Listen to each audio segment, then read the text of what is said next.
Hi everybody. First of all, I want to say happy Thanksgiving to all of the Americans out there. Happy Thanksgiving. Excuse me. Have a beautiful weekend with your family and enjoy.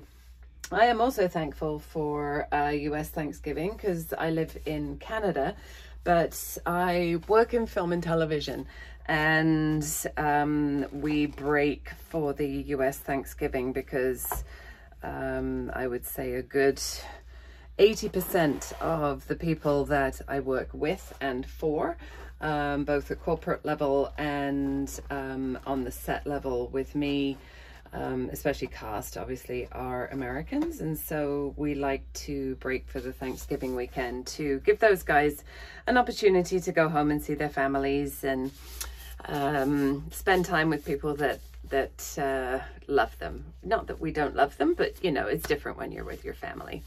Anywho, today is Thursday. I am going to, I wish I had a couple of things to show you actually. This is really unprofessional. I'll be back in like 3 minutes, not even 3 minutes, 30 seconds with a couple of things to show you, and then I'm going to make them. Okay, hang on. Sorry.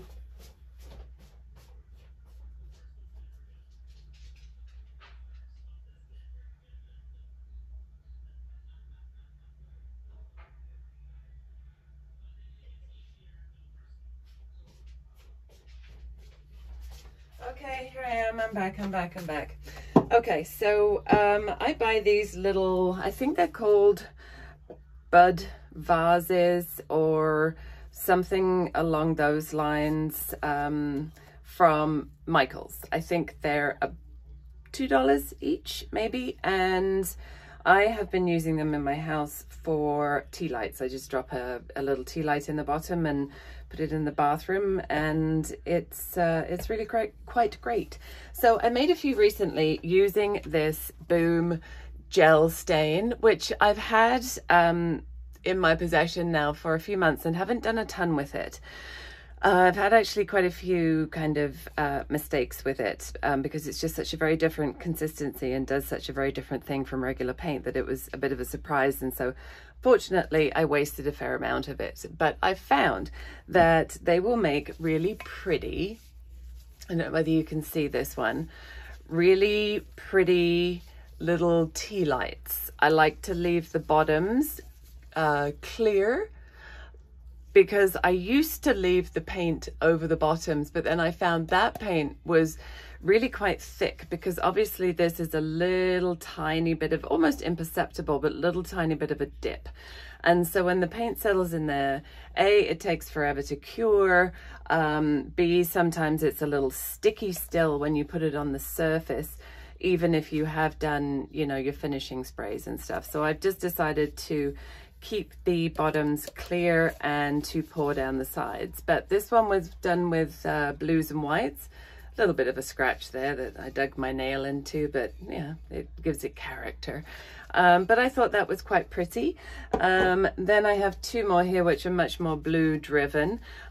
This one is really just a selection of blues that I let drip down from the top.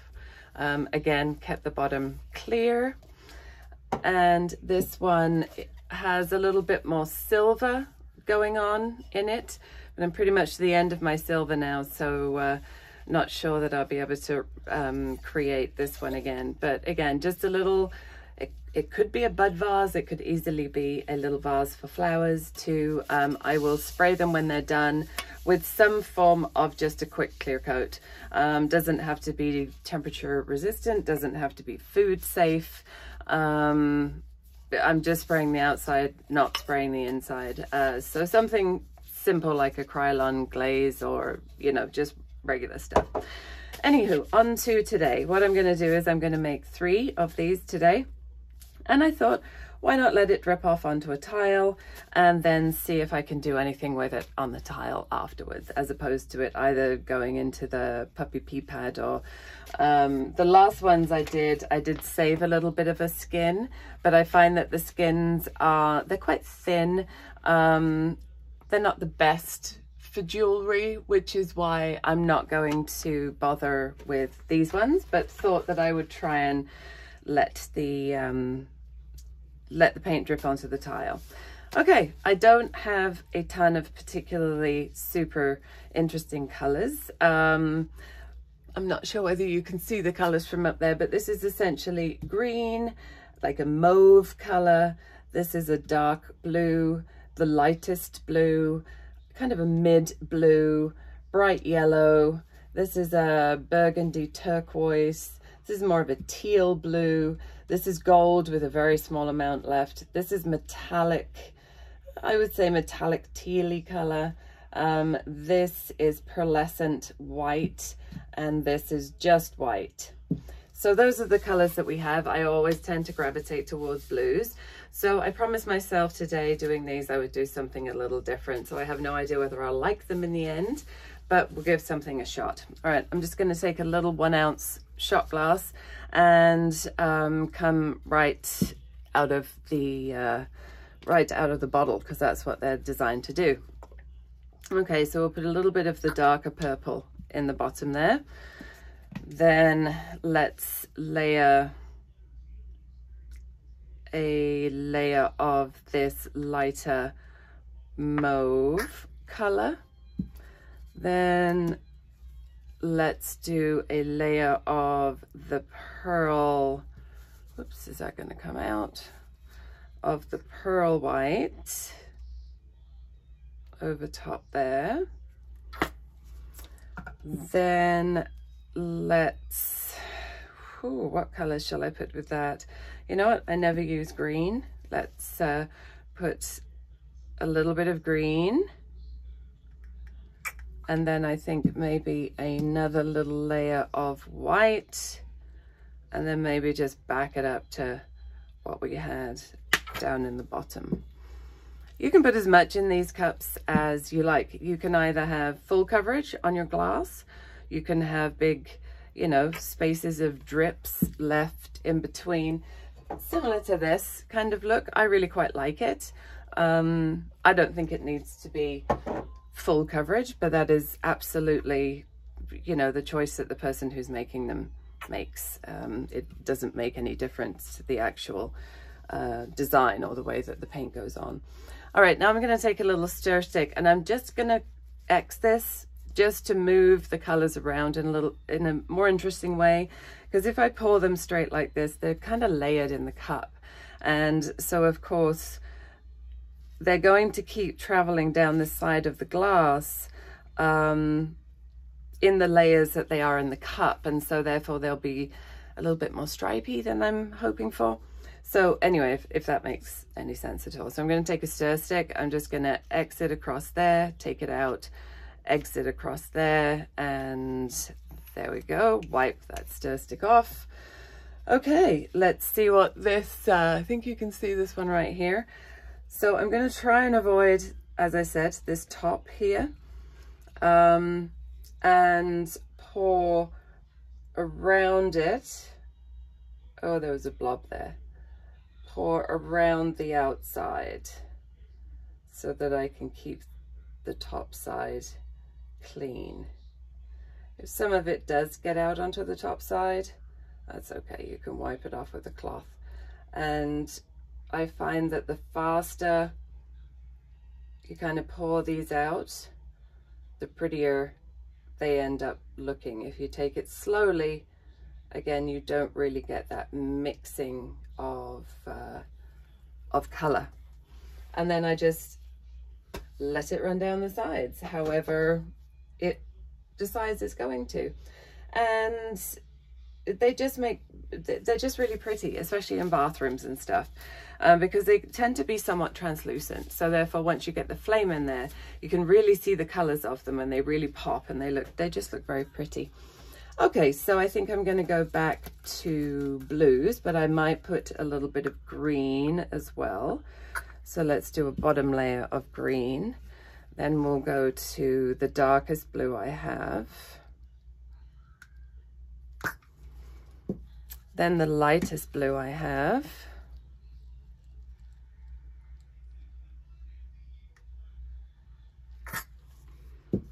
Then let's put a little bit of the metallic blue on top here.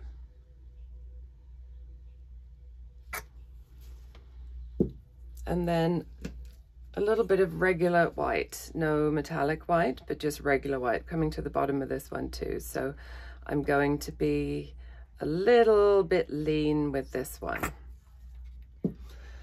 Then let's go back to a little bit of green.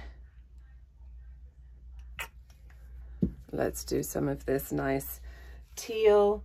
So this amount, just checking this other one. So this amount will give you 100% full coverage, the amount that we did before. So consequently, I might keep this one a little leaner and see if I can get some spots that don't actually get covered with paint. All right, taking my stir stick again. Again, I'm just gonna exit that way, smush off the excess, and then just check its level. There we go. And then pour, as I did before, probably slowly for the first ring, just so I can try and avoid the top side. And then we can start to let it roll out of there. Those colors are actually really pretty coming out like that. And then you can slow it down, you know, let it roll. You can let it drip in certain spots, whatever design it is that you were, you know, hoping to achieve. That one's actually come out very pretty. I take everything I said against green right back, but now I'm going to try it with some yellow. So, who knows? All right, so let's do this one. I think has just a little bit of a jam at the top of the bottle. Let me just unjam that so I don't get any lumps in my thing. Okay, a little bit of yellow. Let's pair that with a layer of green, and then a layer of this brightest blue. I would say this would be a cobalt. I think maybe this also needs to have a little bit of help with the nozzle. Sorry guys, stand by. There we go. All right, so hopefully I'm not too far over. I'm good over here too. So in goes this blue. Then let's do the light blue, which went really pretty with the green last time. And then this blue again. And then the green. I'm going to keep a white color out of this one entirely because I chose this lighter blue. All right, this has again a little bit less, so let's see what happens. So around the outside. Oh, I forgot to exit, so you can see what happens when you don't exit. Oh, this is a good test. So I forgot to I forgot to take the stir stick and put an X through the paint to give it a little bit of a mix. So consequently, it's coming out looking really quite different, as you can say, because you can see, because instead of it having a little mix in the shot glass, it is coming out in the layers, and which is why the green is now rather dominant in this one, as opposed to this last one. It had a nice little mix. I mean, I've got a couple of, you know, bits of green here, there, and everywhere, but nothing to get particularly upset about. But it looks like all of these will be achieving full coverage with the amount that I put in the shot glass. So about an ounce of paint will cover you there. Sorry, I'm just looking for my little tiny tape measure, but I can't find it, so I'm just going to get my bigger tape measure and tell you how big these are across. These are approximately 4 inches from side to side. So yeah, 4 inches side to side, an ounce of paint, or just under 2 ounces of paint, ounce to an ounce and a half of paint will cover these little beauties nicely. I find that this Boom gel stain drops really nicely off the bottom. Like these ones here weren't messed with in any way. It didn't leave any stalactites or stalagmites, whichever way is the ones that come up. It didn't leave any of those. It kind of rounded itself off pretty nicely. And what I do try and do is as soon as these are dry to the touch, then I will take them off and turn them upside down and dry them, finish them the other way. So if there is any kind of excess around here, it'll get the opportunity to make its way back down. And by leaving the bottoms clear, it's not a problem. You can, you know, pop them straight back down onto something with no worries about them sticking. So all I do, I won't do it on camera because it's extraordinarily tedious, but all I do is I take a baby wipe, put it on the end of my finger. I just wipe around the bottom of these just to clean up the bottom side to make sure that they all look similar, and then I leave them to dry. The Boom dries pretty fast. Nothing, you know, super duper crazy, but it doesn't have a particularly long cure time. So I would say, like, it's about 4 o'clock in the afternoon here. I would say that easily by tomorrow morning, they will be probably dry and ready for a spray finish.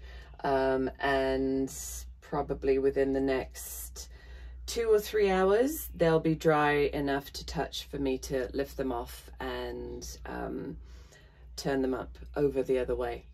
So I'm going to finish this video and then I'm going to do a whole new one on what we got on the tiles and see if we can do anything with that. So thank you so much for watching, and happy Thanksgiving once again.